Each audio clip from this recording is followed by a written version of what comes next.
My name is Judith Arcana. I am a Jane, and what I mean by that is this. In the late 1960s and early 70s in Chicago, a small group of very determined and thoughtful women came together and created an underground service, which was literally called, as I've said, the Abortion Counseling Service of the Chicago Women's Liberation Union. And for reasons of simplicity, literally, one or more of the members of the group just said, we're not going to use our names, we're not going to get, confusion out there. We'll just all be called Jane. Our purpose was to provide other women with whatever resources we could create and or muster when abortions were decided upon and, I was going to say desired. That's not quite the right word. I'm going to say required. And we created this work group, basically, as I say, that was eventually called Jane. I think certainly it is appropriate to say that reproductive rights are human rights, although, of course, many another species does reproduce. And I would like to think that most of us, if not all of us, that's too much to ask for, will leave them alone and let them reproduce as they wish as well. Women are human. Trans people who either were or become women, also human. Therefore, this business of the right to consider seriously and make decisions about whether to reproduce, by which term we mean make people inside of our bodies, works across the line. I don't see any, I shouldn't say I don't see, I can imagine.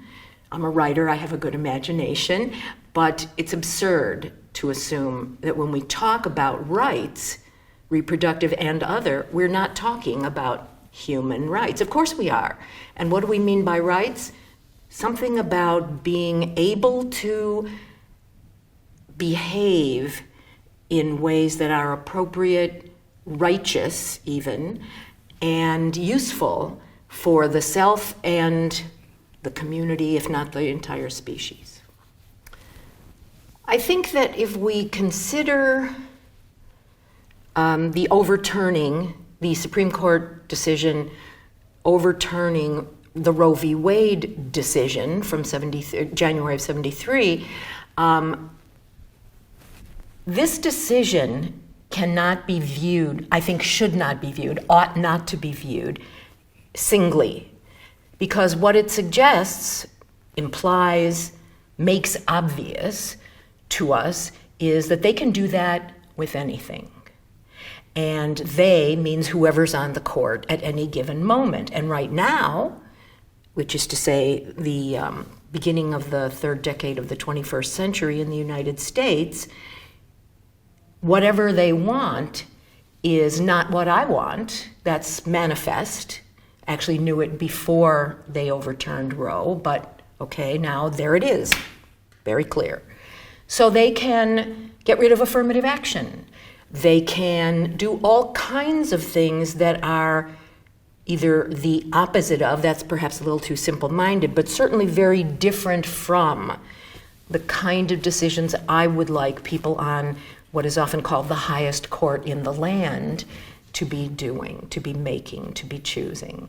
It's not just, this one happens to be in the world of reproductive justice, reproductive health care, but it is an example.